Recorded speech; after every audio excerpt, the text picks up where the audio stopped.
Welcome everybody to Introduction to Macroeconomics. For most of you, this is going to be called ECON002 Section 40, but there is a subset of about 25 of you who this is ECON002H Section 1.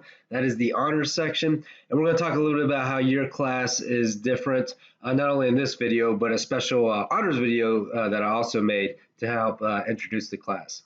Normally this class would meet Monday, Wednesday, and Friday from 11 to 11:50, but due to the COVID-19 outbreak, this is now going to be an online class, so you can pretty much meet anytime you want because I'm making pre-recorded lecture videos that you can watch at your leisure and complete the assignments as you like at your leisure up to a certain time in which they are due.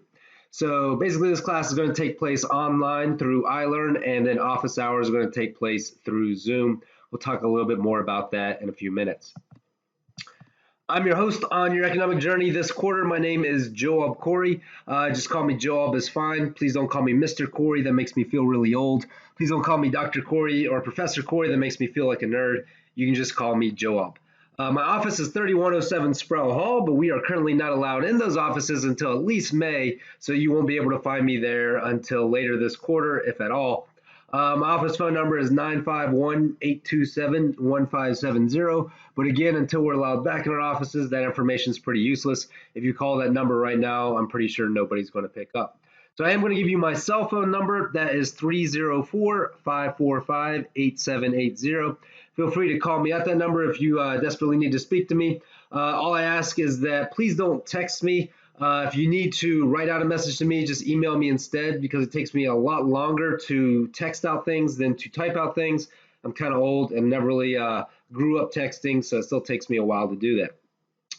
Office hours are going to take place through Zoom. So we'll be setting up Zoom appointments every Monday, Wednesday, and Friday from 8:30 to 10:30. So feel free to join those Zoom meetings if you have any questions. If those times don't work for you, then we can set up a separate Zoom appointment to meet individually if there's a better time that works for you and you need to speak to me. So again, almost on any day by appointment, I will be available. My email is joab.corey@ucr.edu. Again, please feel free to email me anytime you have any questions or need anything at all. So a little bit of background about me is I grew up in West Virginia, and I went to school at West Virginia University. Go Mountaineers. I got my bachelor's, master's, and PhD in economics all from West Virginia University. And the thing about West Virginia is it's called the Mountain State, so I grew up around mountains and love to go hiking in mountains and mountain climbing and all that stuff. But after graduating from West Virginia University in 2009, I went down to Tallahassee, Florida, and taught at Florida State University for about 7 years. It was a great job. I really enjoyed working at Florida State University. But the thing about Florida is it's flat. It doesn't have any mountains, so I was really missing the mountains. And around that time when I was really starting to miss the mountains, UC Riverside had a job opening, and they're like, hey, come out here. We have mountains. In fact, we're called the Highlanders. And I was like, I love mountains. I love the movie Highlander. Let's hook this up. So I came out for an interview and have been teaching at UC Riverside for the last 3.5 years. So this is my fourth year here at UCR. And I've enjoyed every minute of it so far. Let's say other information about me is that in addition to teaching economics, I also coach the UC Riverside boxing team in the evenings. Of course, we're not meeting right now because of the coronavirus outbreak, but we usually meet at least a couple times a week when, again, we're not in the middle of a pandemic. I also help teach the scuba program here, so if you're interested in learning how to scuba dive, right, then that is something I can probably help you with. Again, it's kind of up in the air whether or not the classes will be going on this quarter or whether they'll be canceled. But either way, there is a scuba scholarship that you can apply for to help you pay for those scuba fees. And if you win that scholarship this quarter, then you can actually apply those fees to a future class. I've actually posted information about that scholarship on your iLearn course site under what's called student opportunities. So you can check that out there. Right. So that's enough information about me. Let's go ahead and continue through with the materials that you're going to need for this course. So the textbook that we're going to be using is called Macroeconomics, Private and Public Choice. It is the 16th edition by Gortney, Stroop, Sobel, and McPherson. It is recommended but not required in that any assignments I ask you to do, I'm going to post those on iLearn. Any material I'm going to ask you to know is material that I'm going to provide through these class PowerPoint slides and the lecture videos that I'm going to be uploading every week. So you won't need the book in order to know any information that's going to be on the tests or quizzes. Any information or any questions on those tests and quizzes, again, is stuff that I will cover in these lecture videos. Having said that, the book is a good resource for you. If you're having trouble picking up this stuff and you want a different way to get this information, then you might want to check out that textbook. My suggestion is probably go the first few weeks without the textbook and see how well you're keeping up with the material. And if you're doing all right, maybe not worry about buying it. Right? If you find yourself struggling or falling behind or looking for additional resources, that's when you might want to go ahead and pick up that textbook. Now, what you will need is access to iLearn and Zoom, right? That is required for this course. So please make sure that you have access to those. Right? I will be emailing the class frequently to keep you updated regarding grades, assignments, and links for office hours. So please check your UCR email account frequently. Also, I'll be posting all assignments up there on iLearn as well as your grades. So again, you can check on those assignments and those grades on iLearn, and those will be available throughout the entire quarter. Right. So I am required to go over some course objectives, so let's go ahead and do that. First of which is just to define and identify in context important economic concepts such as opportunity cost, comparative advantage, market equilibrium, gross domestic product, unemployment, and inflation. These are all definitions that you're going to learn throughout the first 5 chapters that we cover in this course. And then you're going to identify the equilibrium within the supply and demand model and show how economic changes affect this equilibrium. And then you're going to be able to describe the business cycle and identify the effects of both fiscal and monetary policy on the business cycle. And recognize how the 4 key macroeconomic markets that we're going to be talking about, including the resource market, loanable funds market, foreign exchange market, and aggregate goods and services market, are related. And then a final objective of this course is to provide you with a new way of looking at your world. That might be different than the way that you've looked at it before. Sometimes economists look at the world in a slightly different or new kind of way. I encourage you to keep an open mind. We're going to be going over a lot of things in this class that might not jive or reinforce your preconceived political notions or ideas. Or in other words, you might be going over material that you will find challenging, or that might challenge the way that you kind of viewed the world before. And that's a good thing, right? Because it helps to expand your horizons. So I ask that you keep an open mind. There is an ancient Chinese proverb that says you must first empty your cup before you may drink of my tea. So try to come in with an open mind, kind of learn this information, and then you can decide for yourself what you want to hold on to or let go by the end of the quarter. Right. So one thing that I like to point out in these course objectives is all this is designed to help you kind of understand what you may hear or see and say on the internet or in the news about stuff regarding current events, such as changes in employment or inflation, right? Changes in GDP or GNP, right? You're going to kind of know what all that means in a little bit more detail, right, after taking this class. At least that's the goal. As far as classroom etiquette is concerned, please remember that this class will be taken completely online in response to the COVID-19 outbreak, and therefore success in this class will depend on your ability to be largely self-sufficient in completing these weekly modules and assignments on time. So this is one of those things where I'm going to kind of post all the things that you need to do for the week at the beginning of the week, and then it's up to you to have it done by the end of the week.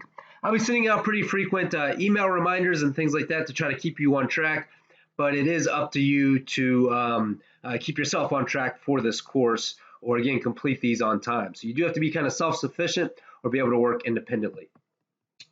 During the Zoom office hours, please come prepared with questions, because that's what those office hours are for. I'm going to kind of just open up the Zoom meeting, and students are going to come in, and I'll ask, are there any questions? And if you have one, please ask it, and I'll be happy to answer it. If you don't have any questions, then you just want to talk, we can try to do that for a little while, but I will kind of give priority to those who have questions prepared as they come in. If someone is already asking a question, please make sure you mute your microphone and wait for your turn to ask your question. It's really important that we all have our microphones muted when we're not asking questions during the Zoom office hours. Otherwise, all that background noise is going to make it pretty hard for us to hear and to learn.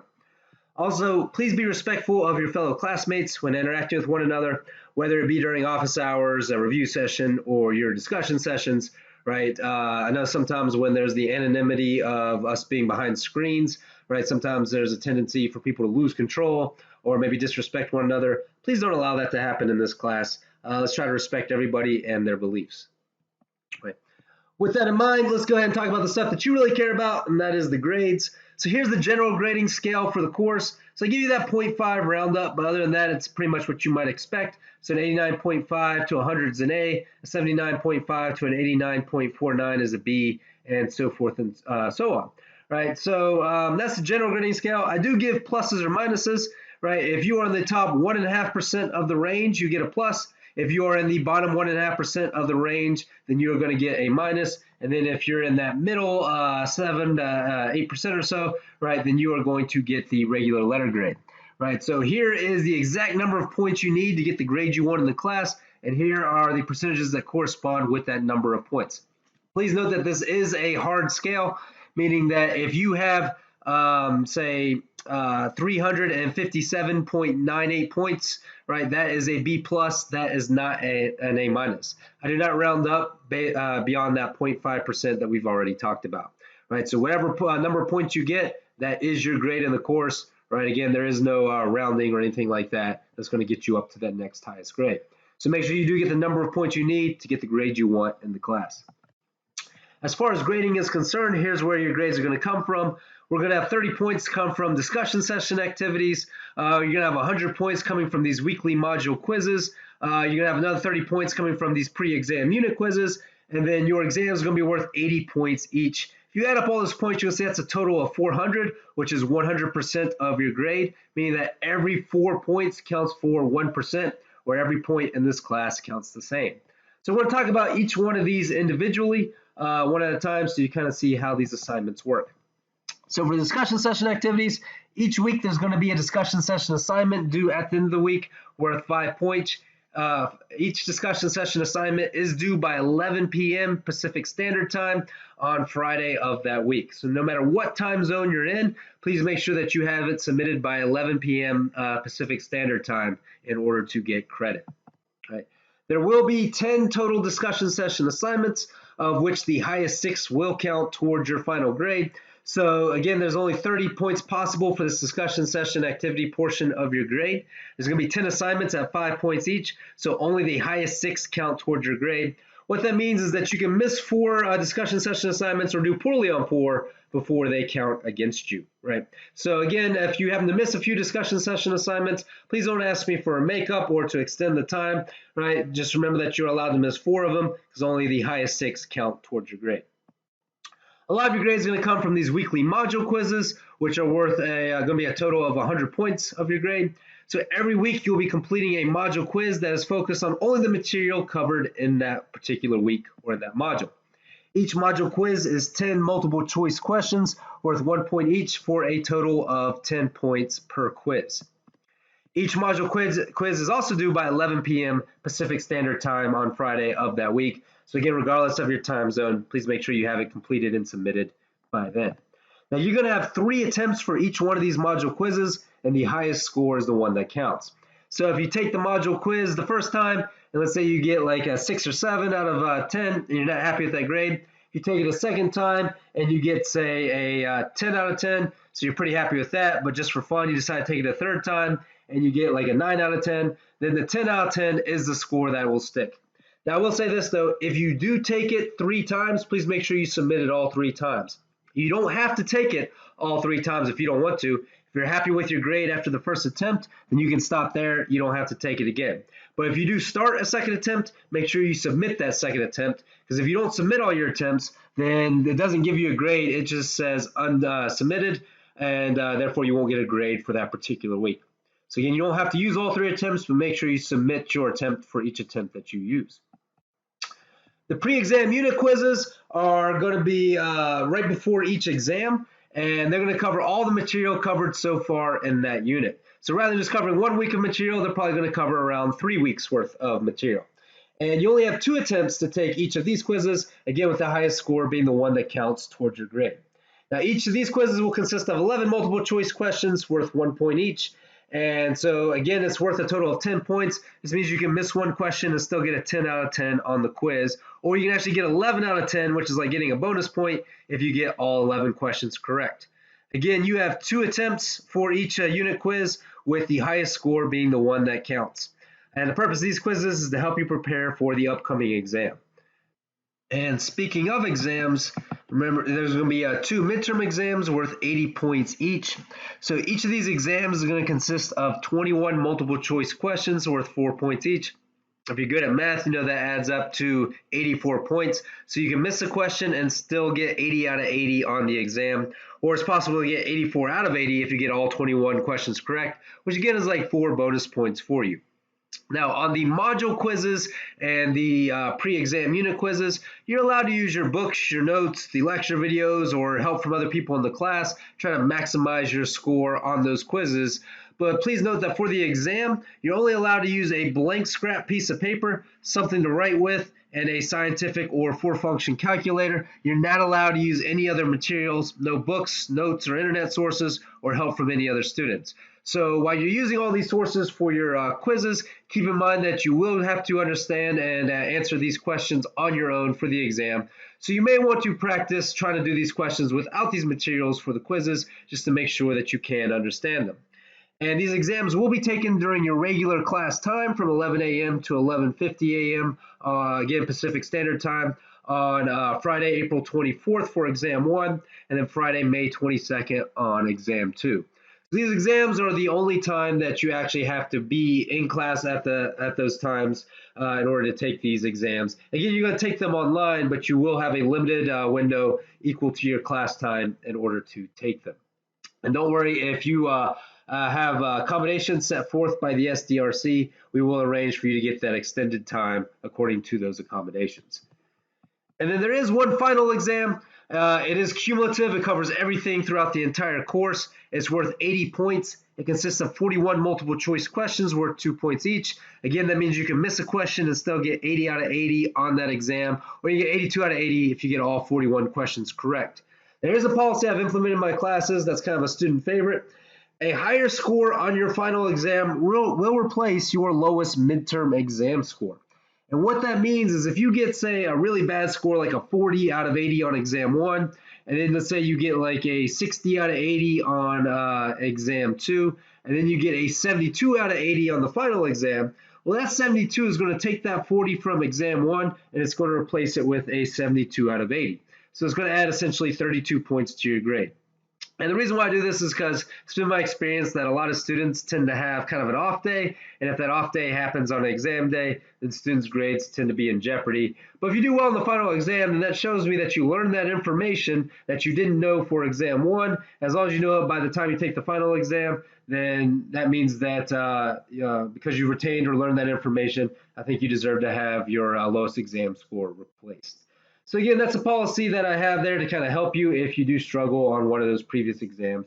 Do remember though that the final exam is cumulative, so it does cover it all, cover everything that we've learned this quarter. Again, you're allowed to use a blank scrap piece of paper, something to write with, and a scientific or four-function calculator for your exam, but you are not allowed to use any other materials, no books, notes, internet sources, or help from any other students. And again, you will be taking this exam online, but you will be taking it during your regularly scheduled exam time. And for this class, that is Friday, June 12th from 11:30 a.m. to 2:30 p.m. Again, Pacific Standard Time. So again, make sure you are available to take the exam during that time. There are some opportunities to earn extra credit this quarter, one of which will actually be completing a survey after watching this video that shows to me that you've kind of read the syllabus and you understand the rules of the class. You'll get an extra credit point for completing that during the first week. And you can earn up to a total of 12 extra credit points through completing online surveys and other potential assignments. Now, let's say that you do enough extra credit to get a total of 15 points. Well, only 12 of those count. You can't get more than 12 extra credit points through the quarter, no matter how much extra credit you try to earn. So I do cap it at 12. Now, extra credit points count the same as any other point, and your extra credit total will be added to your total number of points out of 400 at the end of the quarter. So with that in mind, let's talk a little bit about how to calculate your grade in this class. So I'm actually going to draw a little bit on this PowerPoint slide to kind of make sure that you understand how this stuff is calculated. So I am drawing on a vertical laptop screen, which can be pretty tedious. So kind of bear with my bad penmanship, if you will. Right. So let's say that this is a typical run-of-the-mill student. They got 25 out of 30 on their discussion session activities. They got 93 out of 100 on their weekly module quizzes. They got 24 out of 30 on those pre-exam unit quizzes. the first exam they got a 40, the second exam they got a 60, and then that third cumulative final they got a 74 out of 80. So if you add up all those points, that's 316 points. So we take the 316 that this student earned, and we divide it by the total of 400. And if you complete that division, you should get 79%, which, if you remember the grading scale, is good enough for a C+. So it's getting pretty easy to calculate your grade. But there is one thing that I didn't do that I've already talked about. Remember that a higher score on your final exam replaces the lowest of your two midterm exam scores. So everybody look at that 40 that the student got for exam 1. Hopefully everybody's watching it. Boom, no longer a 40. Becomes a 74 because that's what they got on that cumulative final, right? So that's going to add 34 points to this student's grade, giving them a total of 350 points for the quarter. So we'll take that 350 and we're going to divide it by 400. And in doing so, that's going to give us a percentage, 87.5%.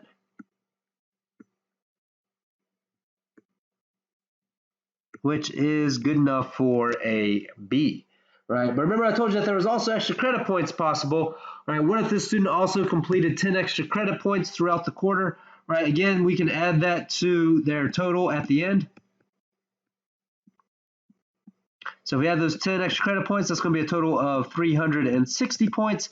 Again, we can divide the 360 by 400, and that's going to give us a total of 90% for the course, which in this class is good enough for that A-, right? So again, there are plenty of opportunities for you to improve your grade and do well in the course, but understand that it's not just going to happen for you. You got to make it happen by doing things like doing really well in the final exam, completing all your other assignments, and maybe earning some extra credit points here and there, right? So again, that's just a quick demonstration on how to calculate your grades. I'll be uploading in your grades on Blackboard pretty frequently, and Blackboard will kind of add them up for you. But again, if you want to see how they're calculated, that's how it works. So continuing on here, here's an example of what this class is going to look like. So for each week, you're going to have a module. And for each module, you're going to have to do at least the following. So step 1 usually involves watching the lecture videos for this module. Again, they're pre-recorded, so you can watch them at your leisure anytime you like throughout the day. I do know that there are students in different time zones, and they might not always have internet access at the time that this class is supposed to meet. So again, these pre-recorded lecture videos will be up there for you for the week, so you can watch them at your leisure or any time that you prefer. And there's also going to be a video talking about the instructions for the discussion session assignment, so you're going to have to watch that as well.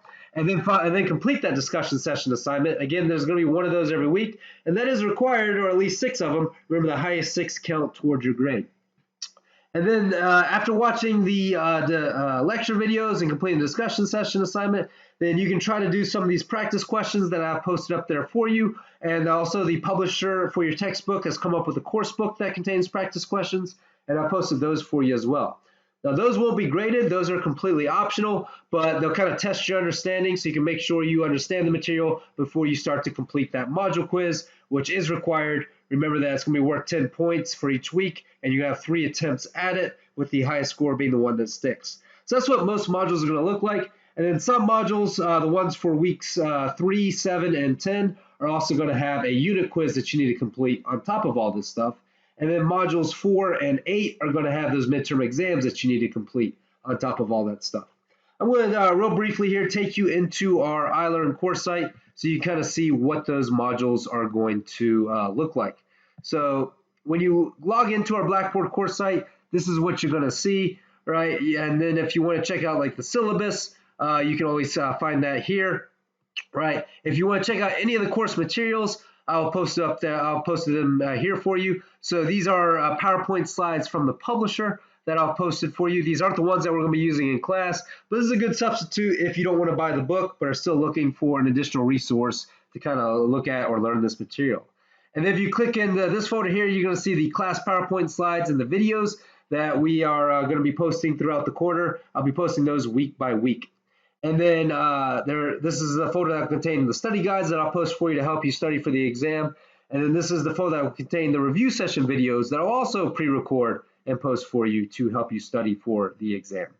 And then under additional information / examples / practice problems, that's where you're going to be able to find both the practice problems and the course book questions for this class. So you can kind of find them there to study in addition to finding them under the weekly modules. Right. If you're looking for a place to find assignments, this is where you go, right? So the weekly module quizzes will all be located here. This is where you can find the discussion session activities, the pre-exam unit quizzes, the exams, right? All those will be completed online, and you can find them in the folder. Any extra credit assignments that you can complete online, including those extra credit activities, right? Those are those extra credit surveys that you're going to complete during this first week. We'll talk about that here in a minute. Then you can find that here under extra credit activities. Right now, these folders that are labeled honors only, those are just for those 25 honors students or that subsection of honors students that are taking this class with the rest of the students here. So again, as part of the honors class, you do have to complete some extra work. That's kind of more of a honors department thing versus something that I'm going to require you to do. But again, something that we kind of have to do as part of the course. And I've posted those assignments here for you. So where the folder says honors only, that is just for the honors subsection. That's not for everybody else. If you're looking for my information, you can find it here under faculty info. There I am. Again, they have my work phone number, but you're probably not going to be able to access me there just because we are locked out of our offices, at least until May 1st. Right, but there's my cell phone number. Again, feel free to call me if you need to. Just, again, try not to text me because it's going to take me a while to text back. Right, but if you do need to send me a written message, email works for me there. Again, there's the office hours and the time at which we'll be having those office hours. Again, that's Pacific Standard Time every Monday, Wednesday, and Friday. Right, and then also under student opportunities is where I'll be posting any information I get regarding scholarships or internships or student volunteer opportunities. Frequently when you teach these big classes, you get a lot of emails about that stuff. So I post those there under student opportunities so that you have access to them. Now, the place that you're going to really need to go for your weekly assignments is what is known as weekly modules. So if you click under weekly modules, right, then you're going to see a module already for week 0, which involves, of course, this video, the syllabus, and that extra credit survey that you can complete for week 1 to get an extra credit point. And you also need to complete the stuff for this week 1 module. This is where the work really begins. So if you click on that, I'm going to kind of show you what it looks like. So I've organized it by steps for you. So here are the class PowerPoint slides that we'll be following if you want to print them out and take notes on those slides. And then here are the lecture videos for Chapter 1. I divided up into 3 lectures. As you would normally take a Monday, Wednesday, Friday class, you'd have 3 lectures that week. Well, there are 3 lecture videos there for you so that you can kind of keep pace with the lectures. Again, you can watch them during our regular class time if you prefer, or you can watch them all on Monday if you've got a busy week and you want to get the work out of the way. That's up to you. After watching those lecture videos, you're going to complete the you're going to watch the discussion session video. That's going to have the details for completing the discussion session assignment. And then you complete the discussion session assignment here. Again, if you just click on this link, then it should take you right to the assignment, so you don't really need to leave this page as you're going through these steps. Having said that, if these links break for any reason, again, you can click on the assignments tab, and that's where you'll find all these assignments in their respective folders. Right.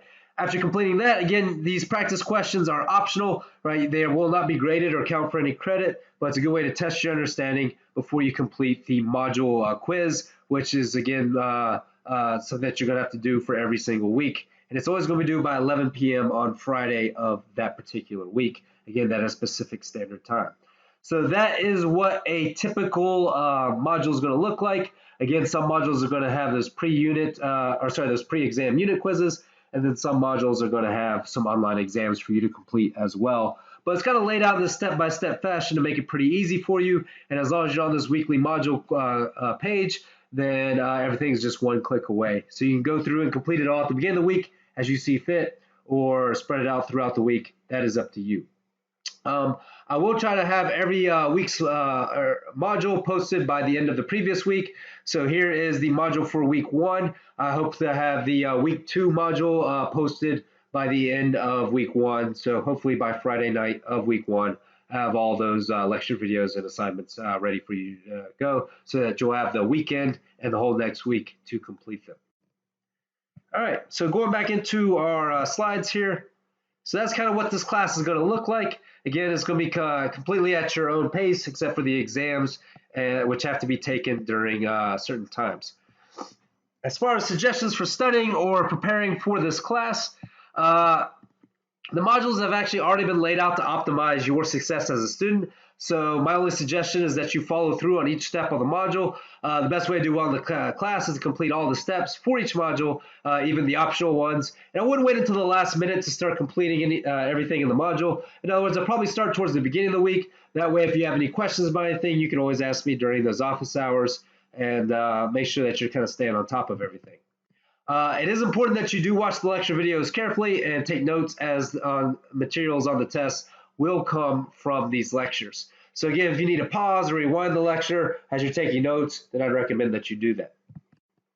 If time allows, I'd also recommend either rewriting or typing those notes as soon as you're done watching all the video lectures for that module, because this will help you increase your understanding of the material and also give you like a nice clean set of notes to study from. I actually got this suggestion from a professor my freshman year of college. He says after every class, just go through and rewrite or retype your notes so you got a nice clean set of notes to work with. You kind of reinforce the material in your mind while you do that, and you can let the teacher know as soon as you don't understand something as you're kind of rewriting those notes. That will really help you do well in classes. And honestly, every class I did that for, I got an A in that class. So that's a recommendation for you as well. And then again, complete the optional steps for each module, like the practice and course book questions, as a way to test yourself and see if you're understanding material. That's highly recommended. And then again, you can always come see me during my office hours, or make an appointment if my office hours don't work for you, to ask me any questions or get some guidance if you feel lost. It's my job to make sure that you get the most you can out of this course, so I'm always more than happy to meet with you. Right. So hopefully you're ready for some macroeconomics. Hopefully you all are staying safe and healthy, at least healthier than I am. I've actually contracted the flu. It's actually not the coronavirus, it's just the regular flu, but I've been battling it for the last week and a half. So I apologize if my voice sounds kind of nasally or congested, but we're going to try to get through these first few weeks despite my illness. So after watching this video, I would go ahead and try to complete that extra credit survey on the rules of the class. Just shows you understand what's going on with regards to how to complete these assignments and to do well in this course.